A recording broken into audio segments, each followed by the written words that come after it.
hope you're all having a great week. I am here, and this week we are talking about Samuel. Samuel is a boy who heard God's call and listened for God. So I'm going to read you that story out of our Spark Storybook Bible, and then I have a few guests that I want you to meet. God calls Samuel. Samuel was a 12-year-old boy who lived in the temple with a priest named Eli and learned about God. Eli took care of Samuel, and Samuel helped take care of Eli because Eli was almost blind.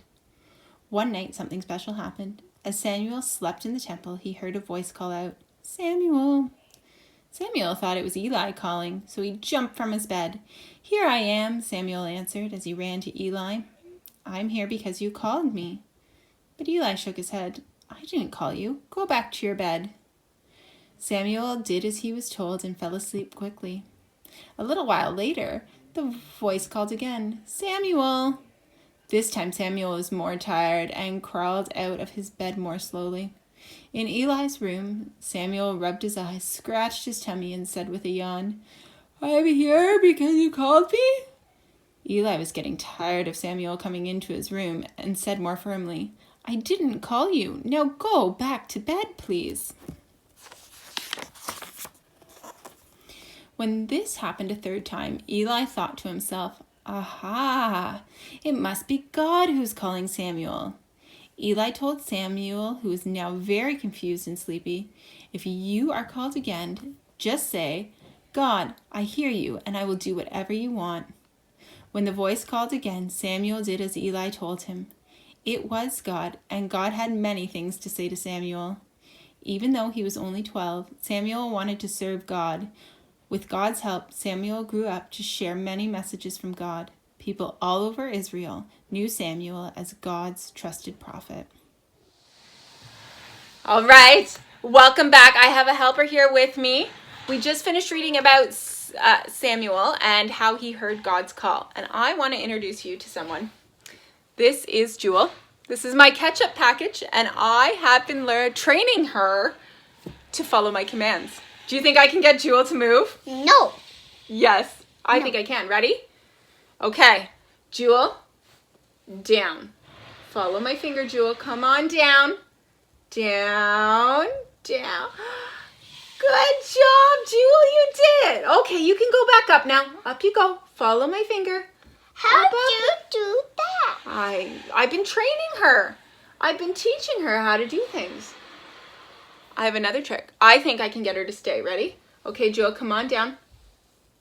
Come on, come on. There you go. Now I want you to stay, Jewel. Stay. Stay. Look, she's staying.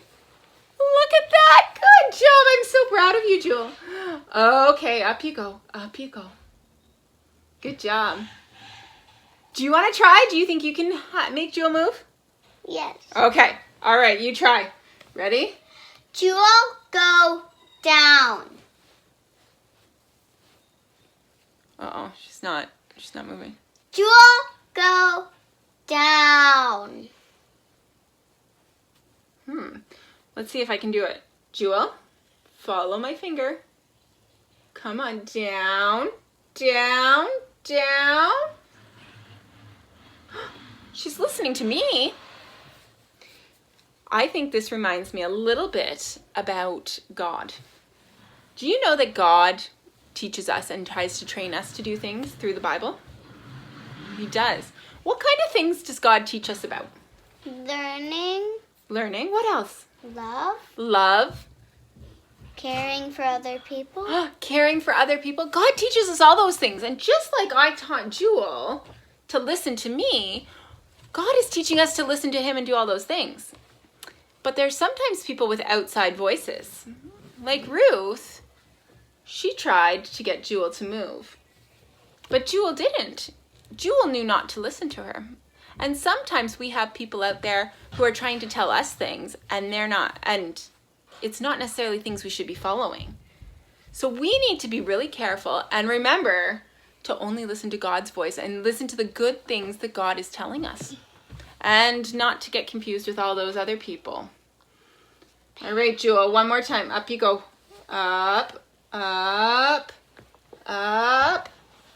Stay. Can you stay? There you go. Good job, Jewel. I'm so proud. Whoa. And you're back down. Thank you all for joining me this week. I hope you have another wonderful week ahead of you and that you remember to stay safe and know that you are loved by God.